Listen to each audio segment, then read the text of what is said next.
Hey besties, today's video is going to be a game changer for anyone who has landed an interview and would like to know some tips and strategies to make that interview become a job. If you're watching me for the first time, my name is Ada.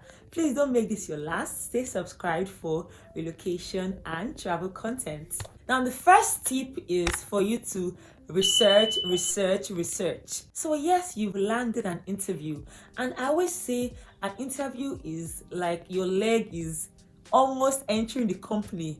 Now, it's whatever you do at the interview stage that would either make you come into the company or go out. So first of all, the fact that you've gotten an interview is good news, because there are lots of people that applied and you did not get any interview, but you've gotten one, so that's good news. But before you go into that interview, don't go with little information, go with a lot of information. Research. Go through their website, go through the job description, every single thing concerning the company. Ensure that you know at least the major things, so that when you are at the interview stage, if they ask you some questions, you would not be shocked. You will just know what to say. And also, when you've made proper research about the job role, as well as the company's values, their products, their services, what they want from you, you would realize that you'd be able to ask very intelligent questions. And when you are conversing, it would actually show that you've taken out that time to know about the company, because why would you want to be in a company when you've not even made your research? So first things first, ensure you are not leaving your house to go to the interview without knowing a lot of information about the company. Now, the second tip is for you to tailor your CV and cover letter to fit the job description. Now, I know that a lot of people actually have just one CV for various jobs, and I really don't know how they do that, because your CV and your cover letter should actually fit nicely with the particular company that you are applying into. I can understand people having just one CV if they are applying for one particular job role. For instance, if you want to be a support worker and that's the only kind of jobs you are applying to, then obviously you would have just one CV, but you should not have just one cover letter, because your cover letter should be changed. Obviously, your cover letter should be addressed to the specific company, so that should be changed. Now, don't let your cover letter be one size fits all, especially if you are applying into various roles or various companies. Ensure that your CV and your cover letter aligns with the job description that you are applying into. When you take out time to customize your CV and your cover letter, it shows that you actually make the effort. But if you act like you could not be bothered, then don't expect to get the job. And that's the fact. There are some people that send in applications without cover letter. That's not advisable, because your cover letter is your statement for you to put your best foot forward and show things that are not even in your CV. Before I forget, I have created an amazing course for anyone that's struggling with writing a CV, writing a cover letter, or even writing award-winning and scholarship-giving essays. If you are struggling with writing, maybe you don't know how to sell yourself properly, you've been struggling with getting the right job or getting the right scholarship, I would be putting a link in the description box, and you can click on it if you want further guidance of my services.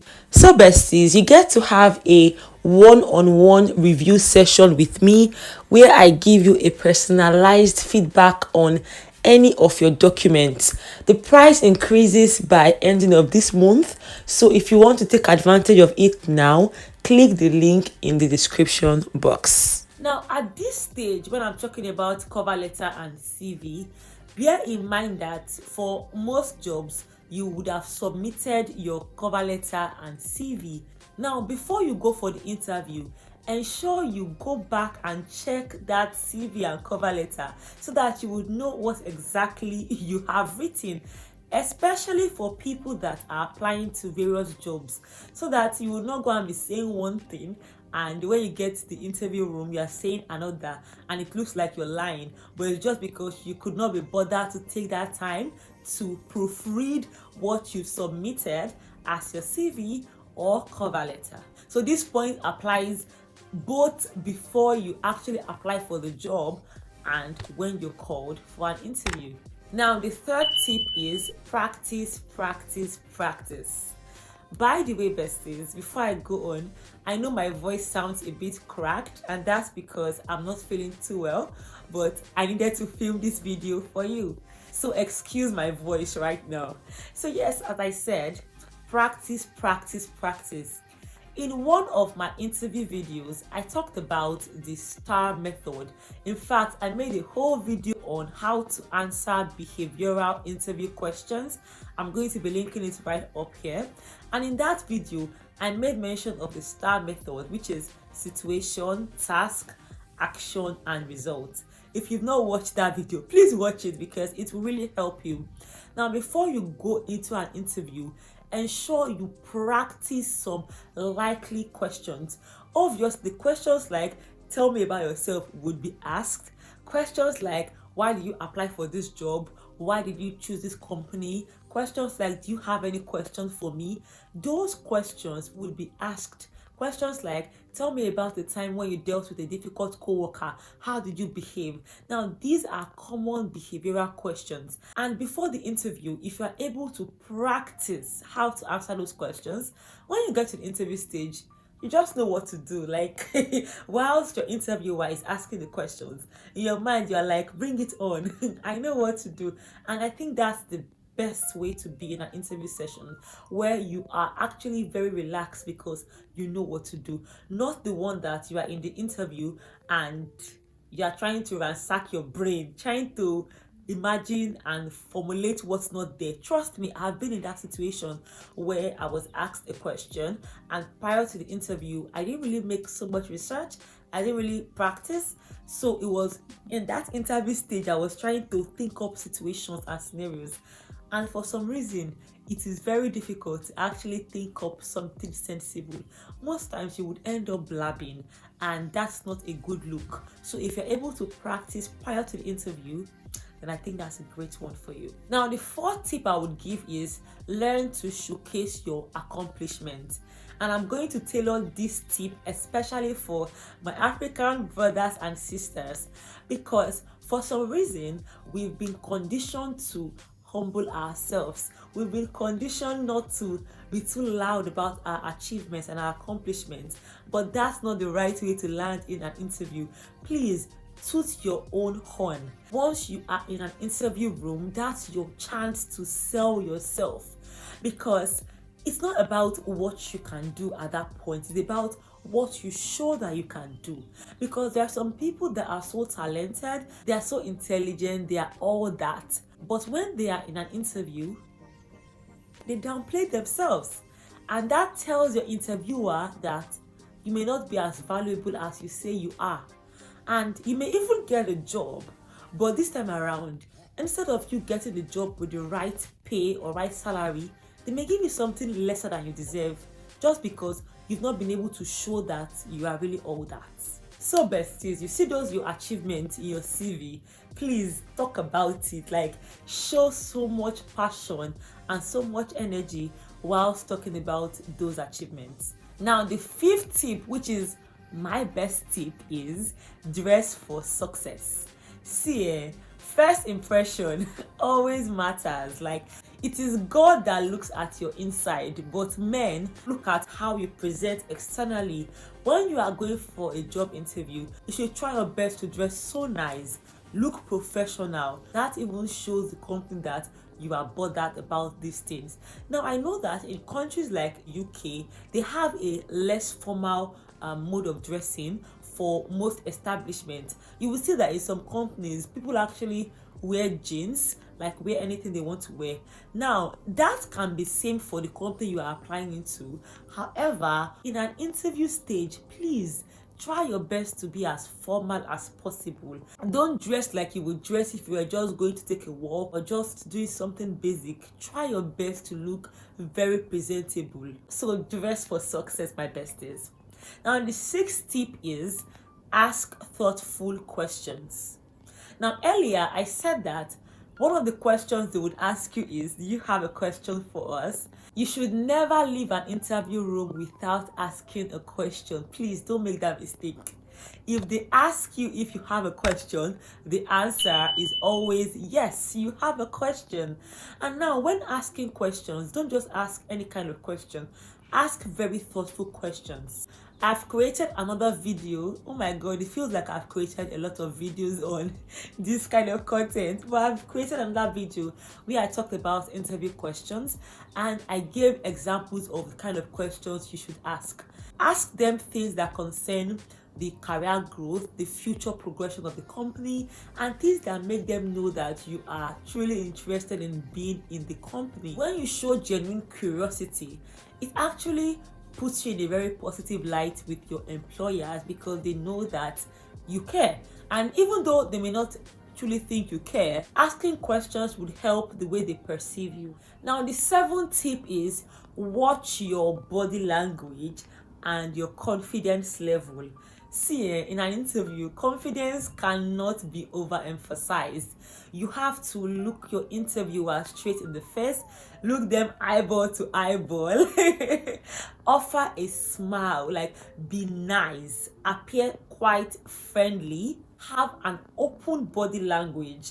Don't have a closed off body language. Don't do things like this. Don't slouch. Don't frown. Don't act like you could not be bothered. Please act quite normal. Like you say normal, yeah, but act quite normal. Smile when you're talking.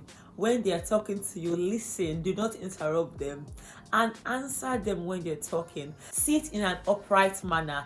If they've not asked you to sit down, if it's a physical interview, please wait for them to ask you.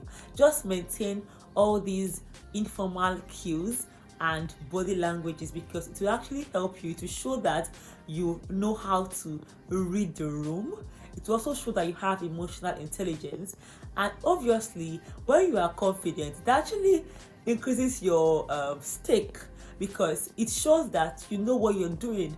And there are some times when you may not even know what you are doing or what you're saying, but when you do and say it very confidently, it makes it seem better than when you just act like you don't know anything. No one would want to employ you. If you were them, you would not want to employ you if you would go there with low confidence and very closed body language. Now, the eighth tip is learn to handle your nerves.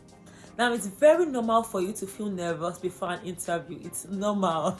Even the best of us feel nervous because you are going into a new place. You're going to be talking to someone you may have never met before, and you just don't even know what they would ask you, even though you may have a general idea, but you don't really know for sure. So it's so normal for you to be nervous. However, before the interview, learn to handle your nerves. And this can mean different things to different people. For some people, it could mean positive affirmations, like them telling themselves to calm down. For some people, it could be meditation. For some people, it could be listening to music, or you just being calm. Now, whatever works for you, works for you. Now, for me, I like telling myself, see, the same way I am nervous is the same way the interviewer is nervous too. Because this is something that a lot of us don't really think about. You are nervous about meeting someone for the first time and getting to talk to them about the job. They are also nervous about meeting someone new for the first time, and also, who is this person that wants the job? So it's a two-way nervousness. So calm down. It's not only you that is doing. The way he's doing you is doing them too. So I always tell myself that. And also, let's double back into confidence. Remembering the fact that, see, for you to want this job, you know that you would bring value to that organization. Now, the fact that you know that you will bring value to that organization should actually help you realize that this is not a parasitic relationship. It's not you going to beg for money. You're not begging for money. You're actually trading your time for money. So it's a symbiotic relationship. So in essence, the same way you want them is the same way they want you. So relax. Now, the ninth tip is please be punctual. there is really no excuse for you to be late for your interview. And one thing I would say is ensure you are there even before the time, not just right on time, especially for an interview, because if it's a physical interview, for instance, you may not have gone to that place before, so your estimation of how long or short it will take to get there may be lesser than you expect. There could be traffic depending on where you're staying, like anything could just go wrong. So just try to be there on time, because nothing makes a good impression as much as being there right on time and not you missing your interview because you went late. And of course, there may be occasions where some emergencies happen, but try to prioritize going as punctual as you can for your interview. The 10th tip is follow up with a thank you. Now, you've done your interview. Right on the spot, ensure you thank your interviewer for the time and the opportunity to interview. Now, if you even have their personal emails, you could go ahead to give a follow-up thank you email, just a very short email, thanking them for their time and reiterating your interest in the position. Now, I know that this particular tip may not work in all cases, because there may be times where you don't even have any personalized information about your interviewer. They're just there doing the interview, and that's okay. Just ensure that when you are leaving the interview room, you've created a very lasting impression of someone that is grateful for their time, and that actually tells a lot. That's it about the tips for acing your job interview. I've linked up a playlist of similar videos such as these for you to binge watch. So besties, I hope you've learned from this video, and I wish you the very best in your next interview. Let me know in the comment section which tip you resonate more with, and I would also like to see any other comments you have about this video. Now, until I come your way again, stay blessed, remain happy, and bye.